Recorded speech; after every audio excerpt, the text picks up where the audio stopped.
Thank you for granting us this interview. Please introduce yourself and let us know a little about your background and the work you are currently involved in. Right. Hi, I'm Trent Donald. I'm the technical lead for IBM's Java 7, which is ready and for delivery this week. I've been involved in Java virtual machines for almost, over 10 years, and in the virtual machine business for at least 15. What has impressed you in monitoring developments in Java technology? The first thing that's impressed me about Java is that it just keeps on going, is that Java is such a big community and a vibrant community that every obstacle that we face, we innovate around. And I think that both in the core around performance, around serviceability, and in the community with new and interesting frameworks and solutions to problems, I think it's the breadth of the community and the depth of the community that really impressed me. Can you please talk about some of the new language features in the upcoming Java 7, and what, according to you, are the most exciting features for Java developers? Right, absolutely. So Java 7 actually has some really nice new features that are aimed at streamlining the developer experience.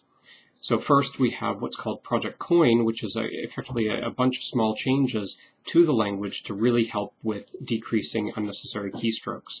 So for instance, there's something called the diamond operator, which looks like this, and allows you to remove typing out long generic names by hand, and it does a fair bit of what's called type inferencing to figure out what the types should be.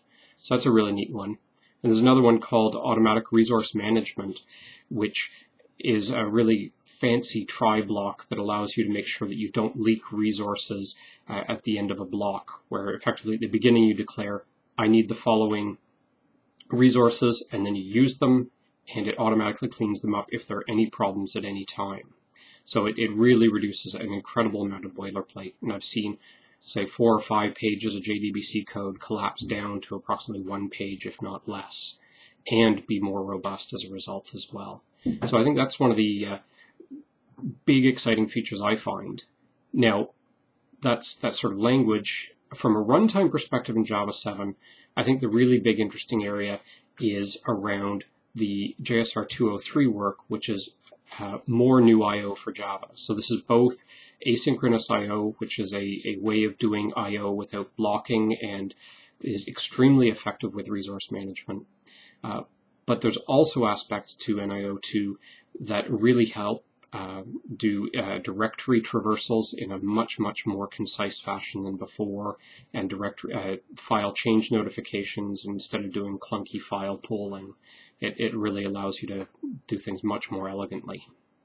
And then finally, I think one of the areas that I like a lot is around the new concurrency libraries in Java. So this is JSR 166Y, where they've added a fork join framework and some really neat abstractions for concurrent development, and really allows developers to leverage multi-core machines much more effectively. Could you provide insights into some of IBM's diagnostic tooling strategy? What's coming down the line?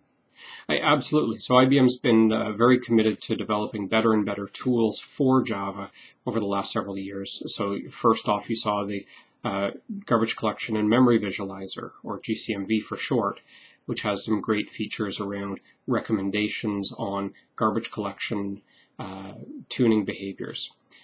Then we added something called the Health Center, which is a great overall monitoring tool that looks at various aspects of your Java environment and makes sure that your code is performing well and nicely over time. And it's got the same philosophy of, here's some recommendations that lead you from not really necessarily understanding where the problems are to pinpointing them and solving them very quickly. So we've added the memory analyzer as well, which looks at heap dumps. Now that's based on the Eclipse Memory Analyzer, which is a great tool. And we've added a whole bunch of IBM extensions to it for IBM product knowledge. So what you're going to see over the next while is a continuation on those tools where we believe that we've addressed multiple areas that help for diagnostics. But we're also adding more and more product insights to help get closer and closer to how individual developers think and provide solutions to problems in a much more effective manner. Any advice for our readers and young developers who aspire to pursue their career in Java?